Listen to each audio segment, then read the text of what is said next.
ಶ್ರೀ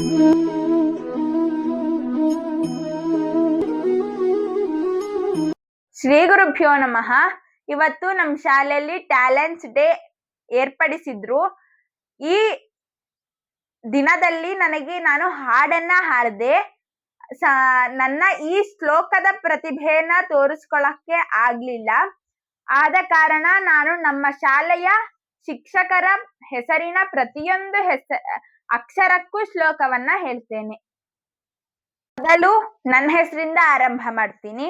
ಪ್ರಣತಿ ಪ್ರಕಾರದಿಂದ ಪ್ರಪನ್ನ ಪಾರಿಜಾತಾಯ ಸ್ತೋತ್ರ ವೇತ್ರೈಕಪಾಣಯೇ ಜ್ಞಾನ ಮುದ್ರಾಯ ಕೃಷ್ಣಾಯ ಗೀತಾಮೃತದುಹೇ ನಮಃ. ನಕಾರ ನಕಾರೇಣ ಯುಕ್ತಂ ಕಾವ್ಯಂ ತು ನಾಸ್ತಿ ತತ್ರಾಪಿ ಜ್ಯೇಷ್ಠೇ ಕೃತವದ್ಭವದ್ಭ್ಯೋಃ ತದರ್ಥಮೇವ ಪ್ರತಿಮಾ ಪ್ರದಶ್ಯ ನಕಾರೇಣ ಯುಕ್ತಂ ಕಥಂ ಚ ಚೂಚುಃ. ತಕಾರ ತ್ರಿಲಿಂಗ್ಯಾಂ ತ್ರಿಷ್ವಿತಿ ಪದಂ ಮಿಥುನೆ ತುದ್ವಯೋರಿತಿ ನಿಷಿದ್ಧಲಿಂಗಂ ಶೇಷಾರ್ಥಂ ತ್ವಂತಾಥಾದಿನ ಪೂರ್ವಭಾಕ್. ಪಿ ಪಶ್ಯೈತಾಂ ಪಾಂಡುಪುತ್ರಾನಾಂ ಆಚಾರ್ಯ ಮಹತೀಂ ಚಮುಂ ವ್ಯೂಢಾಂ ನೃಪದಪುತ್ರೇಣ ತವ ಶಿಷ್ಯೇಣ ಧೀಮತಾಂ. ಹಕಾರ ಹಾ ಹಾ ಹೂ ಹೂಶ್ಚೈವ ಮಾದ್ಯಾ ಗಂಧರ್ವಾಸ್ತ್ರಿದಿವೌಕಸಾಂ ಅಗ್ನಿರ್ವೈಶ್ವಾನರೋ ವಹ್ನಿರ್ವೀತಿ ಹೋತ್ರೋ ಧನಂಜಯಃ. ರಕಾರದಿಂದ ರಾಮಾಯ ರಾಮಭದ್ರಾಯ ರಾಮಚಂದ್ರಾಯ ವೇದಸೆ ರಘುನಾಥಾಯ ನಾಥಾಯ ಸೀತಾಯಾಃ ಪತಯೇ ನಮಃ. ತಮುವಾಚ ಋಷಿಕೇಶೋ ಪ್ರಹಸನ್ನಿವ ಭಾರತ ಸೇನಯೋರುಭಯೋರ್ಮಧ್ಯೆ ವಿಷೀದಂ ತಮಿದಂ ವಚಃ. ಸಕಾರ ಸರಸ್ವತಿ ನಮಸ್ತುಭ್ಯಂ ವರದೆ ಕಾಮರೂಪಿಣಿ ವಿದ್ಯಾರಂಭಂ ಕರಿಷ್ಯಾಮಿ ಸಿದ್ಧಿರ್ಭವತು ಮೇ ಸದಾ. ಈಗ ನಮ್ಮ ಶಾಲೆಯ ಹೆಸರು ಶ್ರೀ ಅಂಬಿಕಾ ಆಂಗ್ಲ ಮಾಧ್ಯಮ ಪ್ರೌಢಶಾಲೆ. ಈ ಶಾಲೆ ಹೆಸರಿಂದ ಒಂದೊಂದು ಅಕ್ಷರಕ್ಕೂ ಶ್ಲೋಕವನ್ನ ಹೇಳ್ತೇನೆ. ಶ್ರೀ ಶ್ರೀಶಮಂಚಿತಮವ್ಯಯಂ ಪರಮ ಪ್ರಕಾಶಮಬೋಧಿತಂ ಭೇದವರ್ಜಿತಮಪ್ರಮೇಯಮನಂತಮಾದ್ಯಮ ಕಲ್ಮಷಂ ನಿರ್ಮಲಂ ನಿಗಮಾಂತಮದ್ವಯಮಪ್ರಕರ್ಷಮಬೋಧಕಂ ಪ್ರಾತ್ತರೇವ ಹಿ ಮಾನಸಾಂತಃ ಭಾವಹೇ ಗುರುಪಾದುಕಾ. ಅಂಕಾರೇಣ ಯುಕ್ತಂ ಕಾವ್ಯಂ ತು ನಾಸ್ತಿ ತತ್ರಾಪಿ ಜ್ಯೇಷ್ಠೇ ಕೃತವದ್ಭವದ್ಭ್ಯೋಃ ತದರ್ಥಮೇವ ಪ್ರತಿಮಾಂ ಪ್ರದಶ್ಯ ಅಂಕಾರೇಣ ಯುಕ್ತಂ ಕಥಂ ಚ ಚೂಚುಃ. ಬುದ್ಧಾ ಜಿನೇಂದ್ರ ಗೋರಕ್ಷಃ ಪಾಣಿನಿಶ್ಚ ಪತಂಜಲಿಃ ಶಂಕರೋ ಮಧ್ವನಿಂಬಾರ್ಕೌ ಶ್ರೀರಾಮಾನುಜವಲ್ಲಭೌ. ಕಮಲಾಕುಚ ಚೂಚುಕ ಕುಂಕುಮತೋ ನಿಯತಾರುಣಿತಾತುಲನೀಲತನೋ ಕಮಲಾಯತಲೋಚನ ಲೋಕಪತೆ ವಿಜಯೀ ಭವ ವೆಂಕಟಶೈಲಪತೆ. ಆಂಗ್ಲ ಆಂಗಿಕಂ ಭುವನಂ ಯಸ್ಯ ವಾಚಿಕಂ ಸರ್ವವಾಗ್ಮಯಂ ಆಹಾರ್ಯಂ ಚಂದ್ರತಾರಾದೀತಂ ನಮಃ ಸಾತ್ವಿಕಂ ಶಿವಂ. ಗಜಾನನಂ ಭೂತಗಣಾಧಿಸೇವಿತಂ ಕಪಿತ್ಥಜಂಬೂ ಫಲಸಾರಭಕ್ಷಿತಂ ಉಮಾಸುತಂ ಶೋಕ ವಿನಾಶಕಾರಣಂ ನಮಾಮಿ ವಿಘ್ನೇಶ್ವರ ಪಾದ ಪಂಕಜಂ. ಲಕ್ಷ್ಮೀರಹಲ್ಯಾ ಚನ್ನಮ್ಮ ರುದ್ರಮಾಂಬಾ ಸುವಿಕ್ರಮ ನಿವೇದಿತಾ ಶಾರದಾ ಚ ಪ್ರಣಮ್ಯ ಮಾತೃದೇವತಾಃ. ಮಾಧ್ಯಮ ಮನ್ನಾಥ ಶ್ರೀ ಜಗನ್ನಾಥಃ ಮದ್ಗುರು ಶ್ರೀ ಜಗದ್ಗುರುಃ ಮದಾತ್ಮ ಸರ್ವಭೂತಾತ್ಮ ತಸ್ಮೈ ಶ್ರೀ ಗುರವೇ ನಮಃ. ಧ್ಯ ದೃಷ್ಟಕೇತುಶ್ಚೇಕಿತಾನ್ನಃ ಕಾಶಿರಾಜಶ್ಚ ವೀರ್ಯವಾನ್ ಪುರುಜುತ್ಕುಂತಿಭೋಜಶ್ಚ ಶೈಭ್ಯಶ್ಚ ನರಪುಂಗವಃ.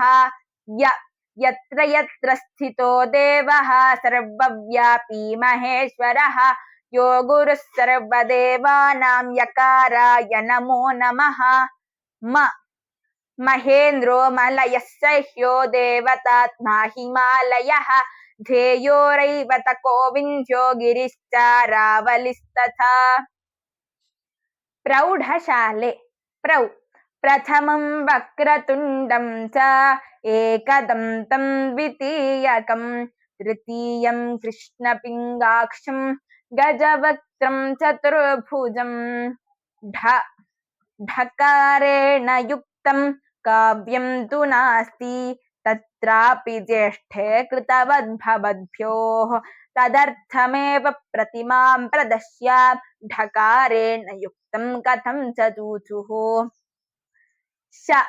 शरीरं सुरूपं यथा वा कलत्रं यशश्चारुचित्तं धनं मेरुतुल्यं मनश्चेन लग्नं गुरोरङ्घ्रिपद्मे ततः किं ततः किं ततः किं ततः किं। लक्ष्मीः पद्मालया पद्मा कमला श्रीर्हरिप्रिया इंदिरा लोकमाता रमा मंगलदेवता। श्रवणबेळगोळ शान्ताकारं भुजगशयनं पद्मनाभं सुरेशं विश्वाधारं गगनसदृशं मेघवर्णं शुभांगं रत्नाकराधौतपदां हिमालयकिरीटिनीं ब्रह्मराजर्षिरत्नाढ्यां वन्दे भारतमातरम्। वाहनो वृषभो यस्य वासुकिः कण्ठभूषणं वामे शक्तिधरं देवं वकाराय नमो नमः। नकारेण युक्तं काव्यं तु नास्ति तत्रापि ज्येष्ठे कृतवद्भवद्भ्योः तदर्थमेव प्रतिमां प्रदश्य नकारेण युक्तं कथं च चूचुः। ब्रह्मादि वन्दे जगदेक वन्दे वन्दे मुकुन्दे चरणारविन्दे गोविन्द देवेऽखिललोकल्लोले श्रीरङ्ग वन्दे रमतान्मनो मे। लकारेण युक्तं काव्यं तु नास्ति तत्रापि ज्येष्ठे कृतवद्भवद्भ्योः तदर्थमेव प्रतिमां प्रदश्य लकारेण युक्तं कथं च चूचुः। गंगे च यमुने चैव गोदावरी सरस्वती कावेरी नर्मदे सिन्धु जलेऽस्मिन् सन्निधिं कुरु। लकारेण युक्तं काव्यं तु नास्ति तत्रापि ज्येष्ठे कृतवद्भवद्भ्योः तदर्थमेव प्रतिमां प्रदश्य लकारेण युक्तं कथं च चूचुः। ಈಗ ನಮ್ಮ ಶಾಲೆಯ ಮುಖ್ಯ ಶಿಕ್ಷಕರಾದಂತಹ ಶ್ರೀಮತಿ ಪದ್ಮಶ್ರೀ ಮೇಡಂ ರವರ ಹೆಸರಿನ ಪ್ರತಿಯೊಂದು ಅಕ್ಷರಕ್ಕೂ ಶ್ಲೋಕವನ್ನ ಹೇಳಲು ಪ್ರಯತ್ನಿಸುತ್ತೇನೆ. ಪೂಜ್ಯಾಯ ರಾಘವೇಂದ್ರಾಯ ಸತ್ಯಧರ್ಮರತಾಯ ಚ ಭಜತಾಂ ಕಲ್ಪವೃಕ್ಷಾಯ ನಮತಾಂ ಕಾಮಧೇನವೇ. ದಾದಾಬಾಯಿ ಗೋಪಬಂಧುಃ तिलको गान्धिरादृताः रमणो मालवीयश्च श्रीसुब्रह्मण्य भारती। महागणेश पञ्चरत्नमादरेण योऽन्वहं प्रजल्पति प्रभातके हृदि स्मरन् गणेश्वरम् अरोगतामदोषतां सुसाहितीं सुपुत्रता समीहितायुरष्टभूतिमभ्युपैति सोचिरात्। श्रीमच्छङ्करदेवश्च बन्धु सायण माधवौ ज्ञानेश्वरस्तु कारामो रामदासः पुರಂದರಃ. ನಮ್ಮ ಶಾಲೆಯ ಹಿಂದಿ ಶಿಕ್ಷಕಿಯಾದ ಶ್ರೀಮತಿ ಕವಿತಾ ಮೇಡಂ ರವರ ಹೆಸರಿನ ಪ್ರತಿಯೊಂದು ಅಕ್ಷರಕ್ಕೂ ಶ್ಲೋಕ ಹೇಳುವ ಪ್ರಯತ್ನ ಮಾಡುತ್ತೇನೆ. ಕಲತ್ರಂ ಧನಂ ಪುತ್ರ ಪೌತ್ರಾದಿ ಸರ್ವಂ ಗೃಹಂ ಬಾಂಧವಾ ಸರ್ವಮೇತದ್ಧಿ ಜಾತಂ मनश्चेन लग्नं गुरोरङ्घ्रि पद्मे ततः किं ततः किं ततः किं ततः किं। वचनं मधुरं चरितं मधुरं वसनं मधुरं वलितं मधुरं चलितं मधुरं भ्रमितं मधुरं मधुराधिपतेरखिलं मधुरम् त्वमेव माता च पिता त्वमेव बन्धुश्च सखा त्वमेव विद्या द्रविणं त्वमेव सर्वं मम देव. ನಮ್ಮ ಶಾಲೆಯ ಕನ್ನಡ ಶಿಕ್ಷಕಿಯಾದ ಮತ್ತು ನಮ್ಮ ತರಗತಿ ಶಿಕ್ಷಕಿಯಾದ ಶ್ರೀಮತಿ ಸುಮಾ ಮೇಡಂ ರವರ ಹೆಸರಿನ ಪ್ರತಿಯೊಂದು ಅಕ್ಷರಕ್ಕೂ ಶ್ಲೋಕ ಹೇಳುವ ಪ್ರಯತ್ನವನ್ನು ಮಾಡುತ್ತೇನೆ. ಸು ಸಂಘಶಕ್ತಿ ಪ್ರಣೇತಾರೋ ಕೇಶವೋ ಮಾಧವಸ್ತಥಾ ಸ್ಮರಣೀಯಾಶ್ಚ ದೈವೈತೆ ನವ ಚೈತನ್ಯದಾಯಕಾಃ. ಮ ಮುದಾಕರಾತ್ತಮೋದಕಂ ಸದಾ ವಿಮುಕ್ತಿ ಸಾಧಕಂ ಕಲಾಧರಾವತಂಸಕಂ ವಿಲಾಸಲೋಕರಕ್ಷಕಂ ಅನಾಯಕೈಕನಾಯಕಂ ವಿನಾಶಿತೆ ಫದೈತ್ಯಕಂ ನತಾಶುಭಾಶುನಾಶಕಂ ನಮಾಮಿ ತಂ ವಿನಾಯಕಂ. ಧನ್ಯವಾದ. ನಮ್ಮ ಶಾಲೆಯ ಸಮಾಜ ಶಿಕ್ಷಕಿಯಾದ ಶ್ರೀಮತಿ ಸವಿತಾ ಮೇಡಂ ರವರ ಹೆಸರಿನ ಪ್ರತಿಯೊಂದು ಅಕ್ಷರಕ್ಕೂ ಶ್ಲೋಕ ಹೇಳುವ ಪ್ರಯತ್ನವನ್ನ ಮಾಡ್ತೇನೆ. ಸಮಾಜೋಧರ್ತಾರಃ ಸುಹಿತಕರ ವಿಜ್ಞಾನ ನಿಪುಣಾಃ ನಮಸ್ತೇಭ್ಯೋ ಭೂಯಾತ್ ಸಕಲ ಸುಜನೇಭ್ಯಃ ಪ್ರತಿದಿನಂ. ವಿದೇಶೇಷು ಮಾನ್ಯ ಸ್ವದೇಶೇಷು ಧನ್ಯ ಸದಾಚಾರ ವೃತ್ತೇಷು ಮತ್ತೋ ನ ಚಾನ್ಯಃ ಮನಶ್ಚೇನ ಲಗ್ನಂ ಗುರೋರಂಘ್ರಿ ಪದ್ಮೇ ತತಃ ಕಿಂ ತತಃ ಕಿಂ ತತಃ ಕಿಂ ತತಃ ಕಿಂ. ತಾರಾಪಥಃ ಶಬ್ದ ಗುಣೋ ಮೇಘದ್ವಾರೌ ಮಹಾಬಿಲಂ ದಿಶಸ್ತು ಕಕುಬಃ ಕಾಷ್ಠಾ ಆಶಾಶ್ಚ ಹರಿತಶ್ಚ ತಾಃ. ನಮ್ಮ ಶಾಲೆಯ ಗಣಿತ ಶಿಕ್ಷಕಿಯಾದಂತಹ ಪೂಜಾ ಮೇಡಂ ರವರ ಹೆಸರಿನ ಪ್ರತಿಯೊಂದು ಅಕ್ಷರಕ್ಕೂ ಶ್ಲೋಕ ಹೇಳುವ ಪ್ರಯತ್ನವನ್ನ ಮಾಡ್ತೇನೆ. ಪದ್ಮಾದಿರಾಜೆ ಗರುಡಾದಿರಾಜೆ ವಿರಿಂಚಿರಾಜೆ ಸುರರಾಜರಾಜೆ ತ್ರೈಲೋಕ್ಯರಾಜೆ ಖಿಲಲೋಕರಾಜೆ ಶ್ರೀರಂಗರಾಜೆ ರಮತಾನ್ಮನೋ ಮೇ. ಜಪ ಕುಸುಮ ಸಂಕಾಶಂ ಕಾಶ್ಯಪೇಯಂ ಮಹಾದ್ಯುತಿಂ ತಮೋರಿಂ ಸರ್ವ ಪಾಪಘ್ನಂ ಪ್ರಣತೋಸ್ಮಿ ದಿವಾಕರಂ. ನಮ್ಮ ಶಾಲೆಯ ವಿಜ್ಞಾನ ಶಿಕ್ಷಕಿಯಾದಂತಹ ಅಂಜುಂ ಮೇಡಂ ರವರ ಹೆಸರಿನ ಪ್ರತಿಯೊಂದು ಅಕ್ಷರಕ್ಕೂ ಶ್ಲೋಕವನ್ನ ಹೇಳಲು ಪ್ರಯತ್ನಿಸುತ್ತೇನೆ. ಅಂಗುಷ್ಟ ಮಾತ್ರ ಪುರುಷೋ ನಿಚೇನೈವ ತಿಷ್ಠತಿ ಈಶೋ ನಿತ್ಯ ಶಾಶ್ವತೋ ಯಃ ನ ಬಾಲ್ಯಾದೇಹಿನಾಂ ಪ್ರಭುಃ. ಜಕಾರ ಜೈನಾಗಮಾಸ್ತ್ರಿಪಿಟಕ ಗುರುಗ್ರಂಥಃ ಸತಾಂಗಿರಃ ಏಷ ಜ್ಞಾನನಿಧಿ ಶ್ರೇಷ್ಠಃ ಶ್ರದ್ಧೇಯೋ ಹೃದಯ ಸರ್ವದಾ. ನಮಗೆ ಪಾರ್ಟ್ ಬಿ ತರಗತಿಯನ್ನು ತೆಗೆದುಕೊಳ್ಳುವ ಕೆ ಕುಮಾರ್ ಸರ್ ರವರ ಹೆಸರಿನ ಪ್ರತಿಯೊಂದು ಅಕ್ಷರಕ್ಕೂ ಶ್ಲೋಕವನ್ನ ಹೇಳಲು ಪ್ರಯತ್ನಿಸುತ್ತೇನೆ. ಕೆ ಕನಕ ಮಹಾಮಣಿಭೂಷಿತಲಿಂಗಂ ಫಣಿಪತಿವೇಷ್ಟಿತ ಶೋಭಿತಲಿಂಗಂ ದಕ್ಷಸು ಯಜ್ಞ ವಿನಾಶಕಲಿಂಗಂ ತತ್ ಪ್ರಣಮಾಮಿ ಸದಾ ಶಿವಲಿಂಗಂ. ಕೆ ಕಲವೇಣುರವಾವಶ ಗೋಪವಧೂ ಶತಕೋಟಿ ವೃತಾತ್ ಸ್ಮರ ಕೋಟಿ ಸಮಾತ್ ಅತಿ ಪ್ರತಿಬಲ್ಲವಿಕಾಭಿಮತಾತ್ ಸುಖತಾತ್ ವಸುದೇವ ಸುತಾನ್ನ ಪರಂ ಕಲಯೇ. ಕು ಕೃಷ್ಣ ಗೋವಿಂದ ಹೇ. ನಮಗೆ ಪಾರ್ಟ್ ಬಿ ತರಗತಿಯನ್ನು ತೆಗೆದುಕೊಳ್ಳುವ ಕೆ ಕುಮಾರ್ ಸರ್ ರವರ ಹೆಸರಿನ ಪ್ರತಿಯೊಂದು ಅಕ್ಷರಕ್ಕೂ ಶ್ಲೋಕವನ್ನು ಹೇಳುವ ಪ್ರಯತ್ನವನ್ನ ಮಾಡ್ತೇನೆ. ಕೆ ಕನಕ ಮಹಾಮಣಿಭೂಷಿತಲಿಂಗಂ ಫಣಿಪತಿವೇಷ್ಟಿತ ಶೋಭಿತಲಿಂಗಂ ದಕ್ಷಸು ಯಜ್ಞ ವಿನಾಶಕಲಿಂಗಂ ತತ್ ಪ್ರಣಮಾಮಿ ಸದಾ ಶಿವಲಿಂಗಂ. ಕೆ कलवेणुरवावशगोपवधूशतकोटिवृतात् स्मरकोटिसमात् प्रतिवल्लविकाभिमतात् सुखदात् वसुदेव सुतान्न परं कलये।